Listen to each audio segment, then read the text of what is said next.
ఇంకేం కావాలి చెప్పండి. కేస్ స్టడీ మొత్తం చెప్పేశారు, జగన్ గారు అంతా చెప్పారు.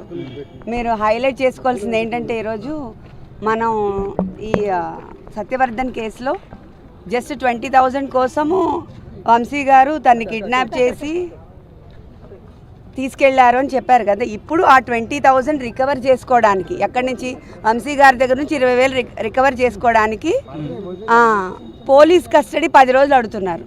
దీనికంటే ఇంకా ఫన్నీ ఏముంటుంది చెప్పండి. అది జరుగుతూ ఉంది.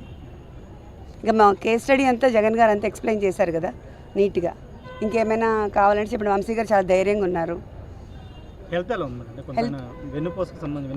అంటే ఉన్నాయి, ఇప్పుడు వీళ్ళు ప్రొవైడ్ చేయాలి, వీళ్ళు ప్రొవైడ్ చేస్తారు. మనము జ్యుడిషియల్గా రిక్వెస్ట్ పెట్టాము, దే హ్యావ్ టు గివ్.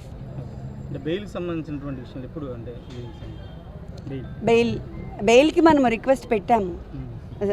అదేంటి లాయర్ గారు చెప్తారు, మీరు చెప్పండి.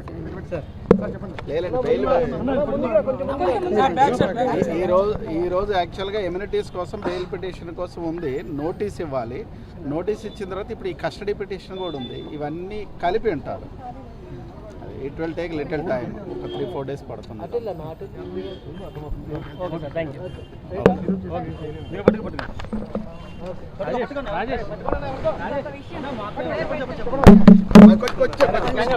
విషయం ఏంటంటే ఇప్పుడు సోషల్ మీడియాలో ఎలాంటి పోస్టులు పెట్టకూడదు, పర్టికులర్గా లేడీస్ గురించి అబ్యూస్ చేయకూడదు అని ప్రెజెంట్ గవర్నమెంట్ చాలా స్ట్రిక్ట్గా ఉన్నప్పుడు మరి నా మీద కూడా నేను ఫస్ట్ టైం వంశీ గారిని అరెస్ట్ చేశారని బయటికి రావాల్సి వచ్చింది.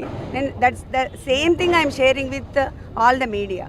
అలాంటప్పుడు మా మీద ఎలా సోషల్ మీడియాలో అబ్యూజివ్గా ఎలా ట్రోల్ చేస్తారు, అబ్యూజివ్ వీడియోస్ ఎలా అప్లోడ్ చేస్తారు, ఇట్స్ వెరీ రాంగ్. అంటే లీగల్గా వెళ్ళాలి కదా, వెళ్ళకుండా ఎలా ఉంటాం? అయినా సోషల్ మీడియా అలా చేయడం చాలా తప్పు కదా.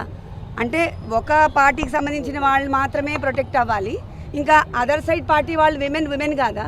What is this? అలా కూడా చేయొచ్చా? దయచేసి సోషల్ మీడియాలో ట్రోల్స్ ఆపండి, లేకపోతే మేము ప్రైవేట్గా ఆల్ విల్ బి స్యూడ్. అలా చేయడం చాలా తప్పు. మీకు ఏమైనా ఉంటే లీగల్గా వెళ్ళండి, లీగల్గా మాట్లాడండి, అన్నీ చేయొచ్చు.